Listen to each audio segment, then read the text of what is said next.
Hello, and welcome to The Season, the podcast from FYCit that goes behind the scenes of awards season. This week, I'm thrilled to share my conversation with Oscar-winning costume designer Deborah L. Scott. Deborah won her Academy Award for Titanic, but her career is absolutely legendary, with credits like Back to the Future, Heat, Legends of the Fall, and James Cameron's Avatar films. We had a fascinating discussion about her approach to crafting iconic costumes and the role of costume design in storytelling and award season. You're going to love it, so stick around for that. Before we dive in, a quick note, we'll be off next week for Christmas holiday, but we'll be back in your feeds the following week with more from the awards world. It's a huge week for the Oscars race, with the Academy unveiling its shortlists for several key categories.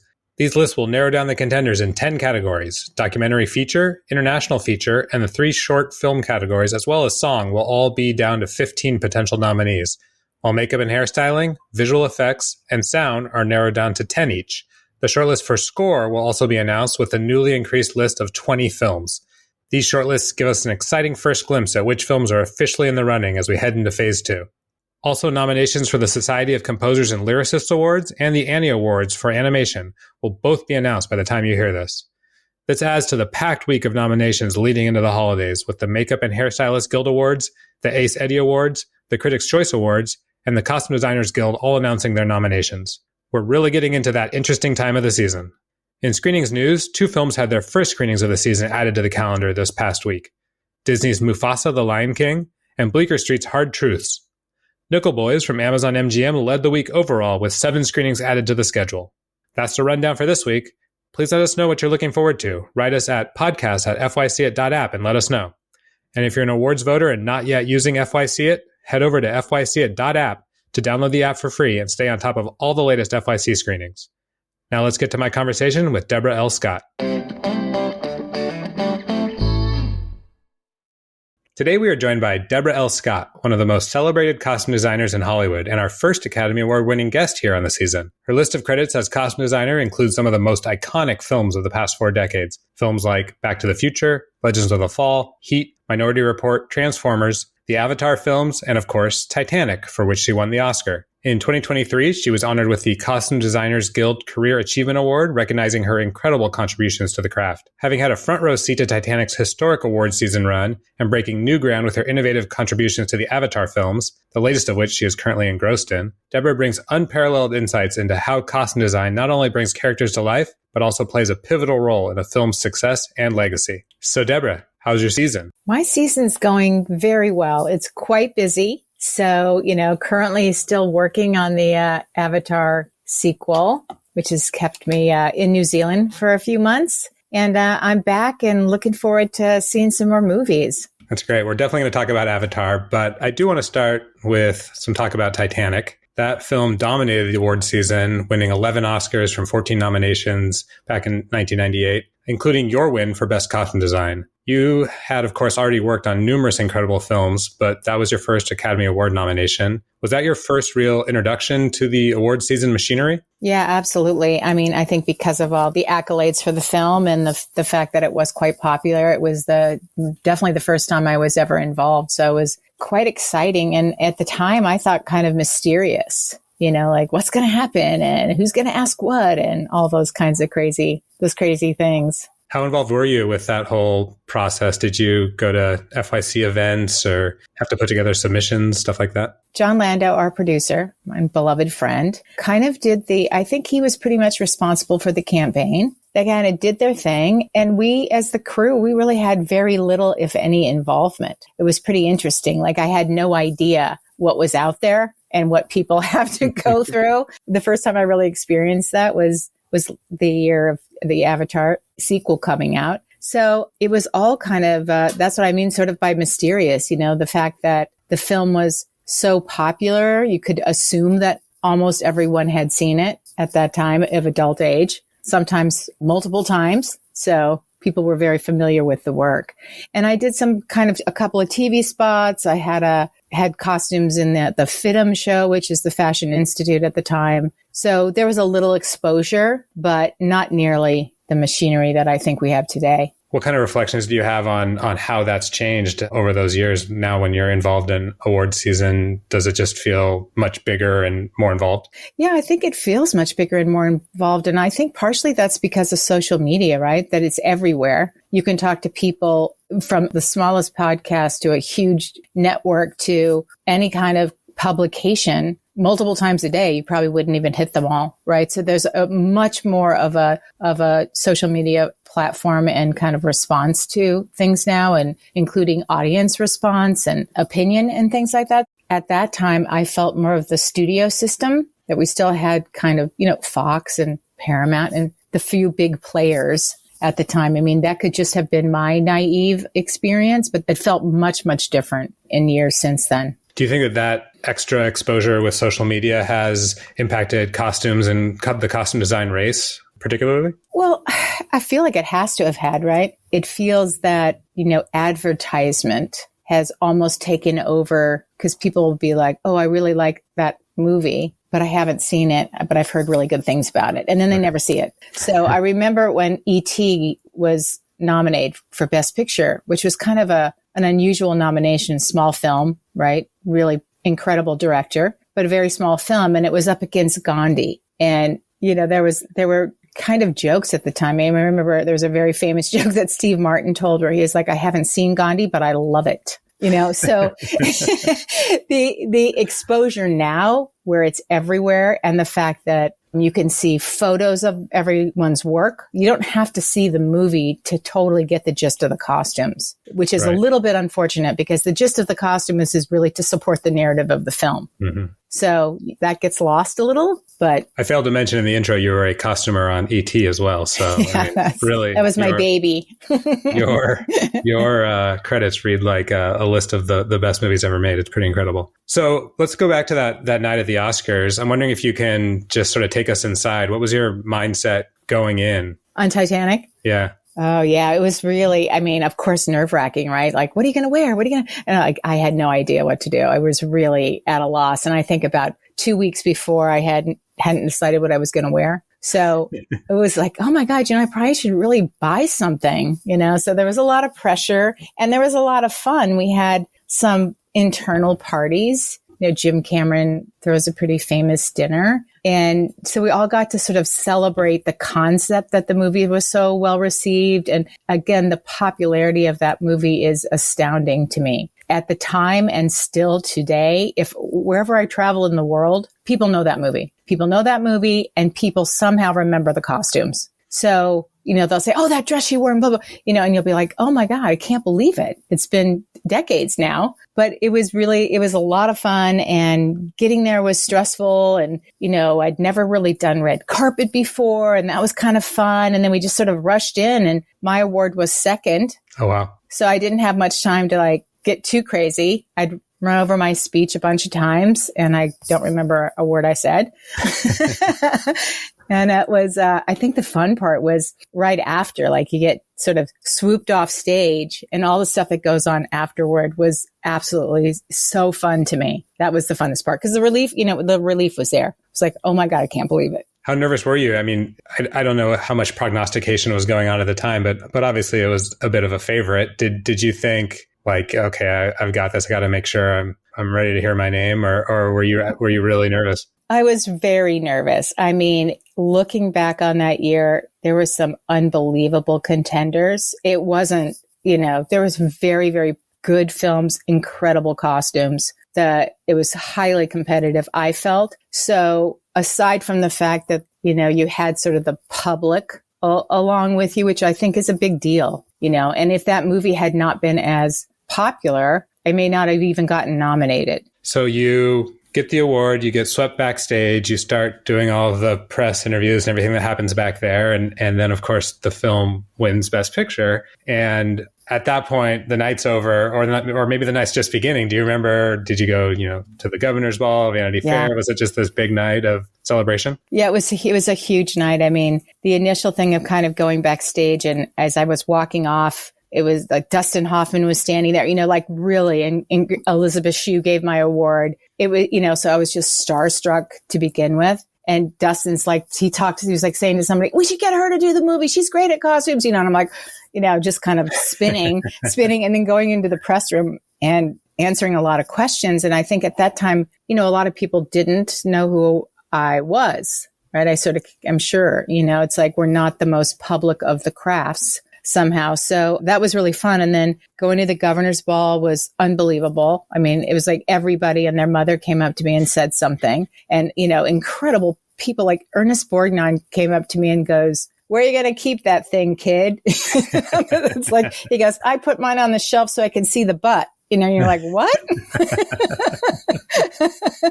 So it was fun. That was really, really fun. Yeah. After winning, how did you balance the excitement of the moment with the reality of sort of what comes next, both like personally and professionally? You're already, of course, a well-established in-demand costume designer, but I imagine winning an Oscar changes that, and now everyone's calling, right? Yeah, I mean, yes and no. I don't think I was a working mom, couple kids. I was working at the time on another film. So I was so busy and sort of engrossed with what I was doing. And my life was really busy with having young children at home.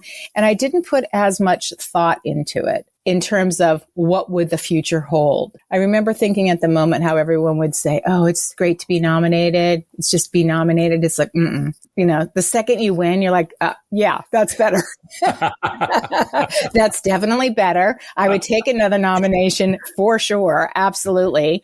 But, to win was really special. And, I think that was a point in my career where I was sort of changing goals a little bit. And for me, it was because I had done that massive movie. The U.S. at the time wasn't really known for its large period films. In fact, they were sort of financially like, that's never going to make it. It's never, it wasn't in sort of the lexicon of what Hollywood was interested in at the time.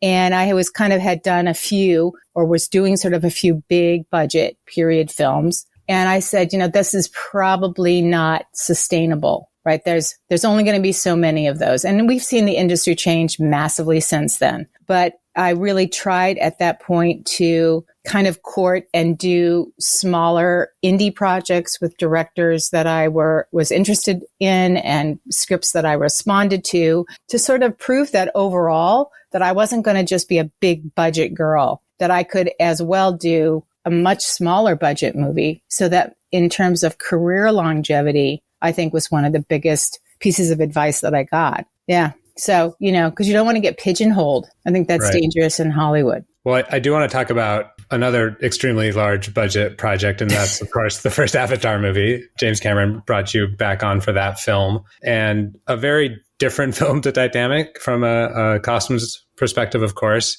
It notably had a lot of Oscar nominations, but not costume design. And I'm wondering if you think that sort of narrative of the technology used in that film hurt your chances with the Academy. 100%. I think the knowledge base, and to be clear, the first Avatar movie, I was maybe the second or third person that was sort of because of that reason, because it was like, oh, well, we're going to actually make most of this movie in a computer to reduce it down to not to say those people aren't like geniuses and work really hard and incredible artists themselves. But because of that, it wasn't clear at that time the role that costume design would play, that a costume designer would play. So when I went down to New Zealand, it was really on the spur of the moment. It was kind of like, Jim just needs help with one thing. And I ended up being on the movie basically a year and a half. So they take a tremendous amount of time to make. And in that year and a half, I was absolutely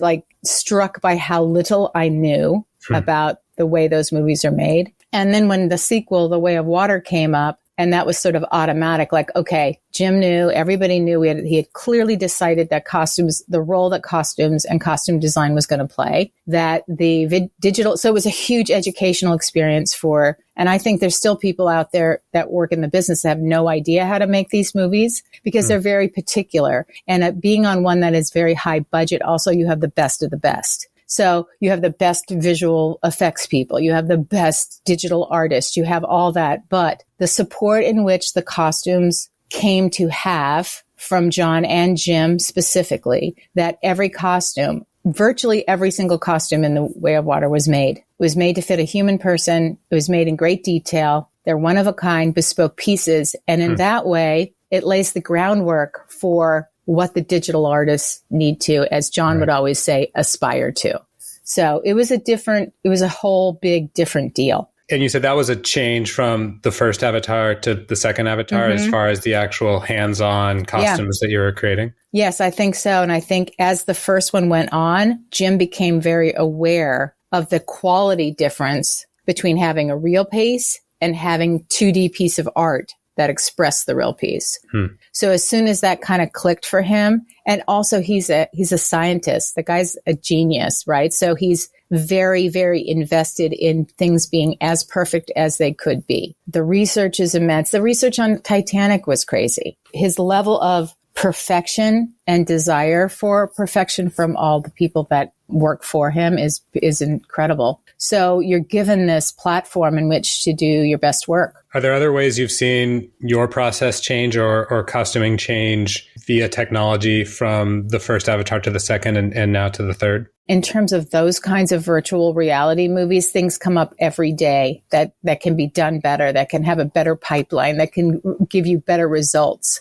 I've looked at my own work and sort of thought like, okay, what would be not the easiest way, but the best way, right? What's the best way to get this costume across the finish line? And it becomes more imperative to have a voice in the process. This for sure has become apparent between 1 and 2, 2 and 3. It continues to grow because I say to the workroom all the time, it's like as hard as it is to make those things, because a piece might take 3 months to make, as hard as it is to make it in reality, it's equally as hard work to make it virtually.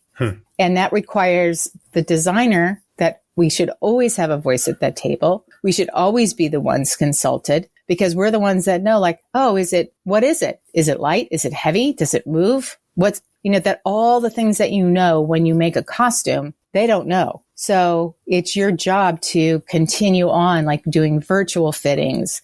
We go back and forth for sometimes weeks to try to get the virtual render of this costume perfect. So it's a big team effort and it's a new kind of frontier for costume designers that we need to kind of grab onto. Does your team itself look different on a movie like that? Do you have, software people or software interface people inside your department? Yeah, it kind of opened up all sorts of new job categories in terms of costumers, right? So you have people who are just literally doing digital continuity. That's a whole thing. Every time the cut changes, the digital continuity changes. When you shoot a live action movie, you're done, kind of, right? There's nothing, unless you go back for a reshoot, you can't change anything. You can't, you don't as the costume designer get to go, could we do that scene better or different? Because I really have a better idea for the dress she might wear. But you can continue to virtually change anything as long as you have the time and the resources. So if you design something and you don't like the color, that's like the easiest thing in the world. If you don't like the ornamentation, you might have to go in and start bargaining over like, can I have a little bit more money for modeling?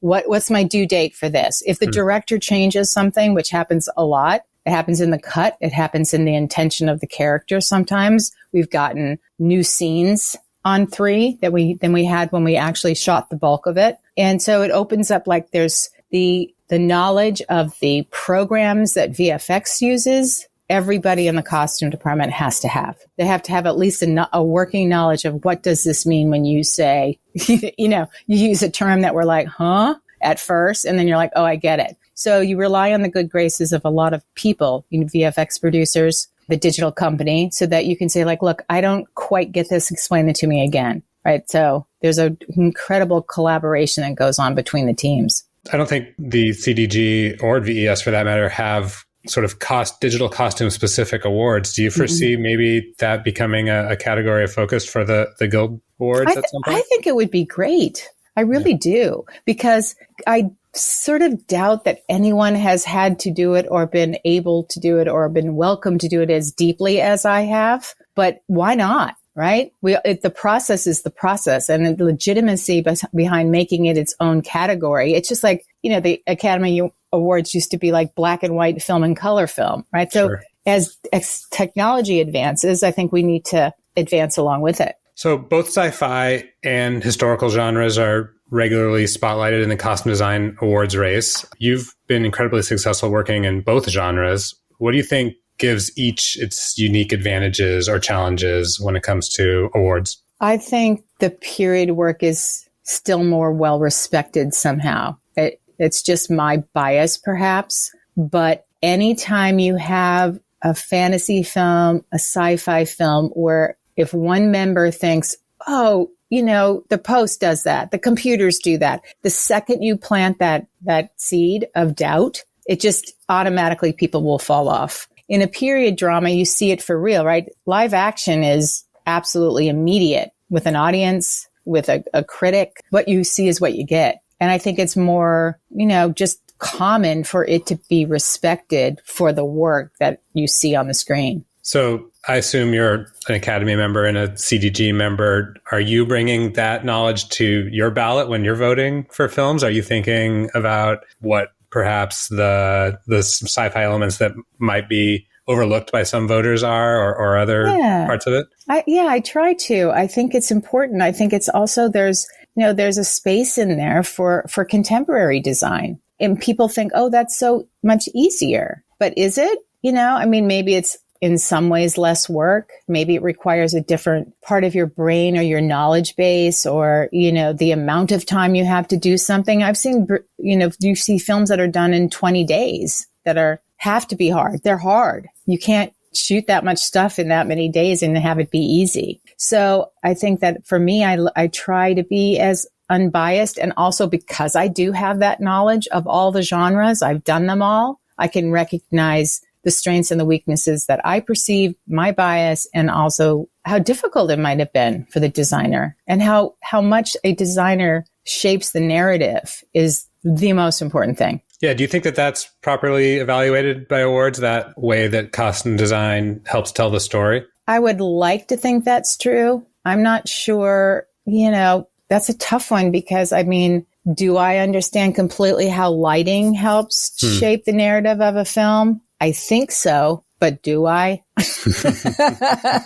You see some films that are incredibly stylishly lit. And if it's for a reason and it's evocative and it pulls you in, then, or shot, certainly set design, production design, so it's a hard thing to evaluate someone else's skill when you don't do it. But it's also the blessing and the curse because you go see a movie and you just want to sit there and go, I'm not sure I'd pick that color. Oh, I don't know about that dress. So you can tend to like micromanage a little bit, if that sounds like the right word. And then you're like, you just really hope that the movie takes you to the place that you need to go, that the narrative and the building of the visuals help you escape rather than sit back and do your job kind of in absentia. Right. For voters who may not be quite as familiar with how the ins and outs of costume design work, is there something that you wish they understood a little bit better when it comes time to vote? Oh, wow. I think it's literally bigger isn't always better. That's number one. Yeah, you can do a scene with 1,000 people. These days, how many? 750 of them are fake or CG people. So, it's different than seeing Ben-Hur from, you know what I mean? It's just different. So bigger isn't always better. I would ask everyone just to sit down and go like, which costumes helped me enter the world of that film? Right. So you mentioned that you have done costume design for period, for sci-fi, for contemporary. Is there a place that you feel the most at home at or kind of a world that you like working in the most? I can't imagine there's one costume designer out there who wouldn't say period, but I think sci-fi and fantasy is really difficult because you're kind of trying to break new ground. Period work has a beautiful framework. I love the research. I love the history. I love going back in time, so for me, I always perk up when I get a period film offer, whether I end up doing it or not. Because I'm like, okay, what period is it? Oh, I love that one.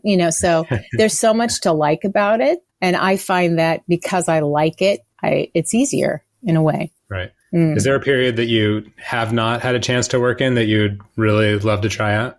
Oh my gosh. I feel like I've done so many decades, I always say this, and I would love to do like a a very specific genre of a circus film set in the 20s or 30s. Wow.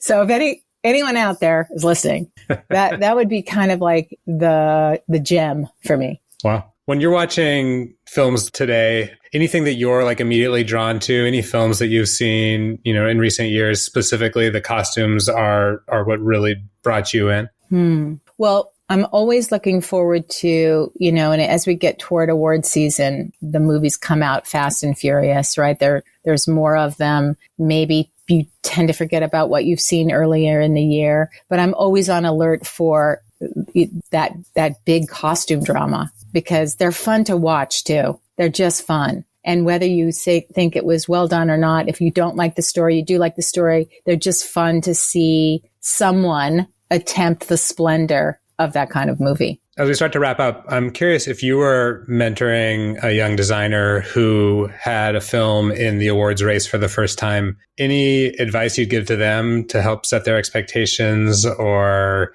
get them ready for the machinery that is the award season?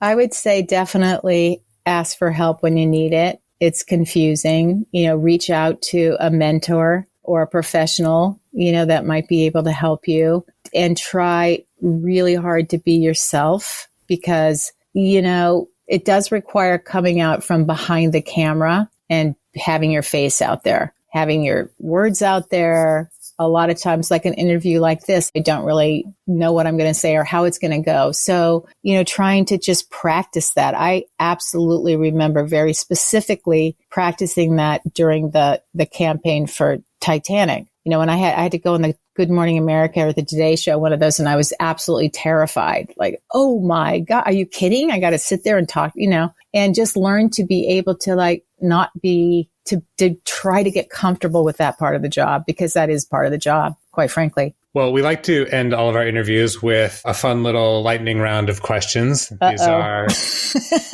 I may not be good at these. It's no wrong answers here. Okay. All right. What is your favorite award show to attend? Oh, the Oscars for sure. I mean, yeah.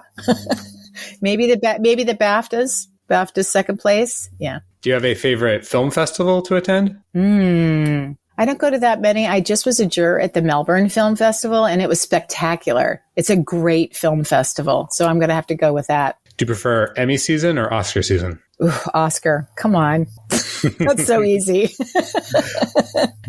What is your post-award season ritual? Try to keep looking at movies because there's going to be some that you missed, right? So just keep going. Don't give up. Don't act like the season's over. It's just getting started for the next year. Do you have a favorite past appetizer at a screening reception?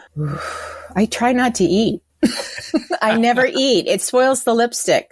Great answer. Never eat. Try not to drink either, but never eat. I watched your Titanic speech back and it was extremely well delivered. If they were giving away a jet ski that year, I'm sure you would have got it.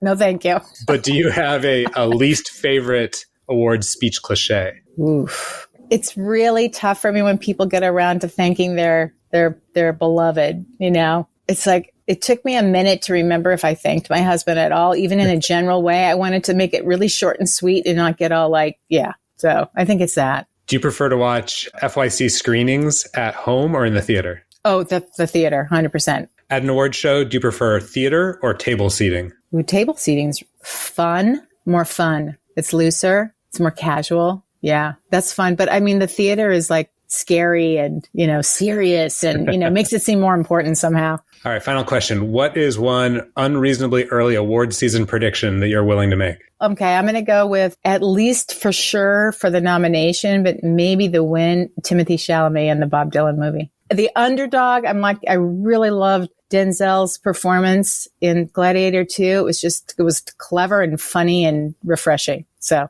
that's the dark horse. Deborah L. Scott, thank you so much for being on the season. Absolutely my pleasure. Anytime. Nice speaking with you. We're back, and I'm here with our FYCit field agent, Tony Miros. Tony is phoning in with his weekly report on the FYC scene from New York City. Tony, how was your week? Hey, Ryland. It's been busy. It's been cold. Has it been cold in LA? Because it's been freezing here. Not too cold. Kind of, LA in December cold. Okay. So it wasn't cold at all. All right. Well, I'm trying to stay warm, so I keep going to a lot of events. I had a real Hollywood type party this week. Very excited. HBO's Industry. They threw a big FYC event with the cast and a reception. I felt like I was back in LA. Oh, yeah. And this was at the Times Center, right? It was at the Times Center, which is in the New York Times building. It's actually a really cool venue. It has like 4 levels to it. It kind of reminded me of the Academy Museum, the downstairs part, you know, where the Ted Mann Theater is.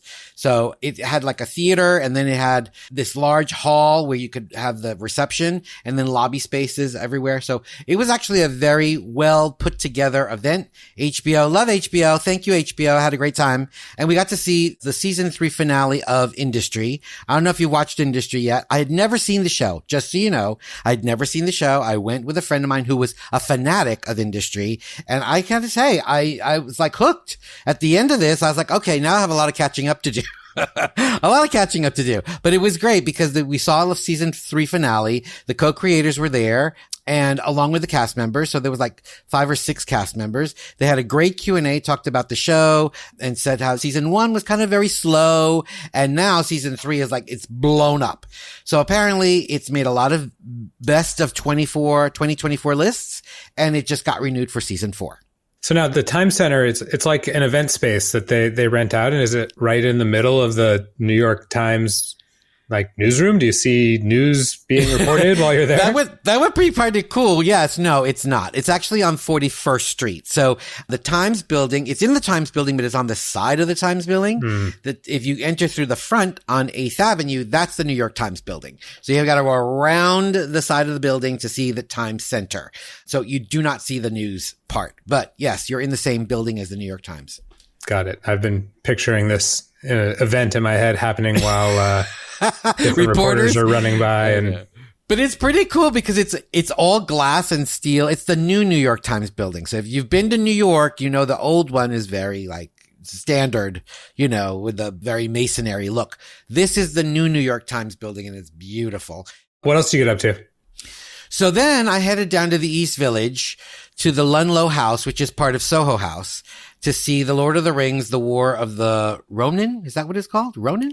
Roram? Roram. I heard them pronounce it on an ad yesterday, actually. And I said, oh, that's how you pronounce that word. But I couldn't remember what it was. So we'll just call it The Lord of the Rings animated film.